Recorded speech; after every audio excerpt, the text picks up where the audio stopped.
Friends, Namaskar. As part of Veda Vani series, today let us study one of the most famous mantras of the Rig Veda.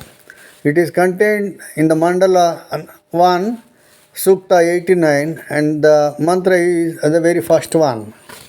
First, let us see the mantra and then try to understand its meaning.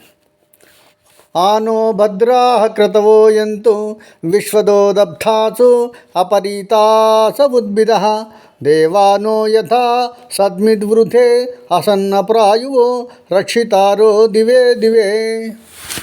Let auspicious works that take us unimpeded and unmolested to a higher level in life come to us from all directions.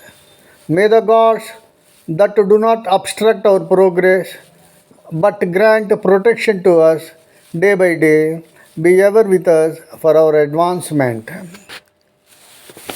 In one word, Vedic religion is oceanic in its scope.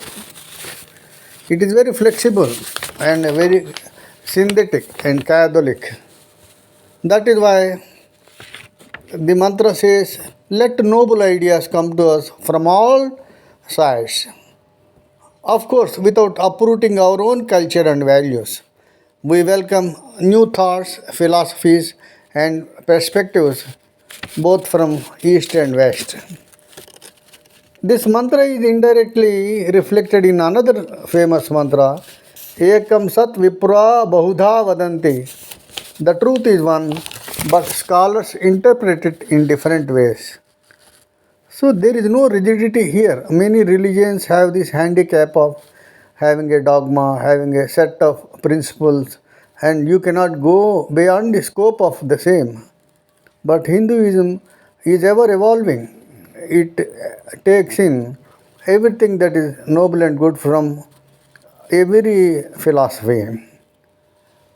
Here, the important word is not ideas alone, but works.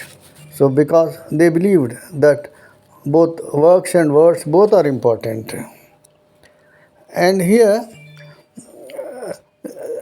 the concept is that the new ideas that come to us should not be newfangled or merely fashionable or one that only tempt us in a wrong direction but do not contribute to our inner unfoldment.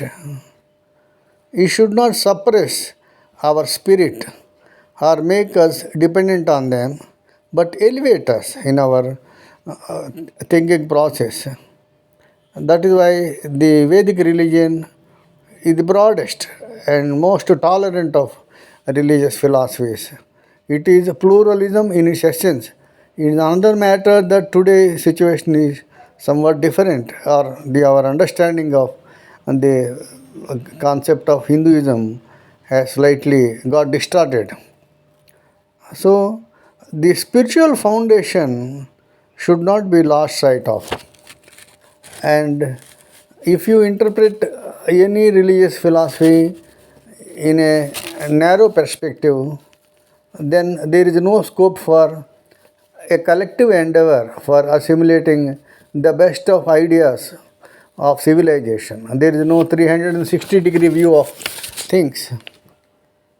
So this aspect we need to keep in mind.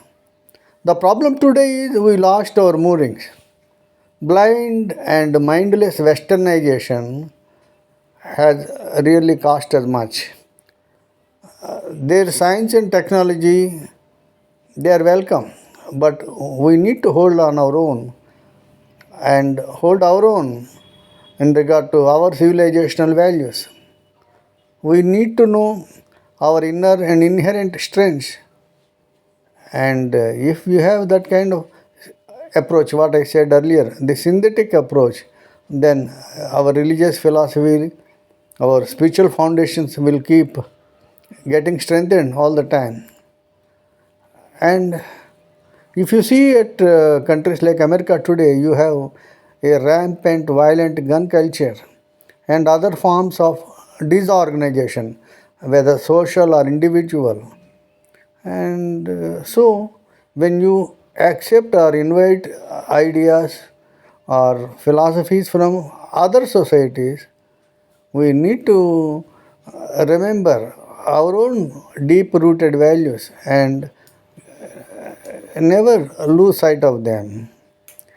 And we need to guard ourselves against the unnatural, artificial, and merely mechanistic kind of approach to life and values. Let me explain this mantra in Telugu also for the benefit of Telugu people. ఈ మంత్రం ఏం చెప్తున్నదంటే, మాకు అన్ని వైపుల నుంచి మంచి ఆలోచనలు రావాలి, కొత్త ఆలోచనలు, కొత్త విలువలు, కొత్త భావాలు మనం స్వీకరించగలగాలి. కానీ అది మన పునాదులను కదిల్చేదిగా ఉండకూడదు, మన ఉనికిని, అస్తిత్వాన్ని కోల్పోయేటట్టుగా ఉండకూడదు. వేషభాషలు ఇప్పుడు మనం చూస్తున్నాం, ఎన్నో వెర్రితలలు వేస్తున్నాయి. అప్రాకృతిక, అసహజమైనటువంటి ధోరణులు కూడా చూస్తున్నాం. మన వేదిక మంత్రాలు లేదంటే మన వేద సంస్కృతి ఈ విషయాల్ని ఎప్పుడు చెప్పలేదు. వాళ్ళు ఏం చెప్పారంటే, మాకు గొప్ప నూతన ఉన్నతమైన భావాలు అన్ని వైపులా రావాలి, భగవంతుడు కూడా మాకు ఇప్పుడు మా వెంబడి ఉండాలి, మమ్మల్ని ఎప్పుడు మంచి మార్గంలో తీసుకెళ్ళేటట్టుగా ఆశీర్వదించాలి మమ్మల్ని. అది కూడా ముఖ్యమే. కేవలం వైజ్ఞానిక పరంగా మనం మన సైన్స్ టెక్నాలజీ మీద ఆధారపడితే ముందుకు పోతాం అనుకోవడం కూడా భ్రమే. ఎందుకంటే దానికి ఒక దైవశక్తి అనేది ఒకటి మన డీప్ ఫౌండేషన్లో ఉన్నది. కాబట్టి దాని యొక్క ఆశీర్వచనం, దాని యొక్క సపోర్ట్ మనకు అవసరం. ఆ రెండు మేళవిస్తేనే మనం సర్వతోముఖాభివృద్ధి సాధించగలం అన్నమాట. అంతేగాని ఏదో వెస్ట్రన్ కంట్రీస్ అన్నీ చేస్తున్నాయి కదా అని వాళ్ళు చేస్తున్నటువంటి చెత్త పనులు, చెత్త ఆలోచనలు, చెత్త విధానాలు, ఈ ఒక రకమైనటువంటి అవ్యవస్థ, దాన్ని మనం స్వీకరించాల్సిన అవసరం లేదు. మొదట్లో కొత్తగా అదేదో ఉత్సాహకరంగాను లేకపోతే విభిన్నంగా ఉన్నట్టు అనిపించవచ్చు, కానీ మనలో మనం తరచి చూసుకోవాలి.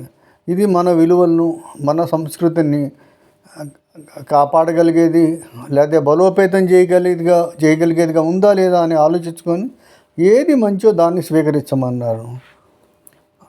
కాళిదాస్ కూడా అన్నాడు అన్నమాట, ఇప్పుడు కొత్తదంతా మనం తిరస్కరించాల్సిన అవసరం లేదు, పాతదంతా గొప్పది కాదు. సో తెలివి గలవాడు రెండు పరిశీలించి చూసి ఏది ఉత్తమమైనో దాన్ని స్వీకరిస్తాడు. కాబట్టి ఇక్కడ మనం ఈ సాంస్కృతికంగా ఔన్నత్యం సాధించాలన్నా లేదంటే విజ్ఞానపరంగా ముందుకెళ్ళాలన్నా గమనించుకోవాల్సిన విషయం ఏమిటంటే, మన ఫౌండేషన్స్, మన వాల్యూస్, మన సంస్కృతి ఎంతో గొప్పది, ఎంతో లోతైనది, ఒక వటవృక్షం లాంటిది. దీని కొమ్మలన్నీ కొట్టేసుకొని ఇంకేదో కొత్త విత్తనం, హైబ్రిడ్ విత్తనం వచ్చింది కదా అని దాన్ని వేసుకొని అది ఎప్పుడు మొలకెత్తుతుందో లేదో, అది ఏ విషవృక్షంగానో తయారు కాకూడదు కదా. మళ్ళీ ఇలాంటి ఆస్పెక్ట్స్ అన్నీ చూసుకుంటూ ముందుకెళ్ళాలి. అందుకని ఈ మంత్రం మనకి ఏం ఉద్బోధిస్తున్నదంటే, గొప్ప ఆలోచనలు, గొప్ప కార్యాలు, కేవలం ఆలోచనలే కాదు. ఇక్కడ క్రతువు అన్న మాట వచ్చింది, క్రతవో అన్నాడు, అంటే యాక్షన్స్, వర్క్స్, కేవలం ఆలోచనలే కాదు, వాటిని మనం అన్ని వైపుల నుంచి ఆహ్వానించాలి. ఆ భగవంతుడు మనకు ఎప్పుడు సహాయకారిగా ఉండాలి, మన అభివృద్ధికి తోడ్పడేటట్టుగా ఆయన మనకు రక్షణ కల్పించాలి. మన ప్రోన్నతికి భగవంతుడి యొక్క సహాయ సహకారాలు, ఆశీర్వచనం చాలా అవసరమని ఈ మంత్రం చెప్తుంది. నమస్కారం.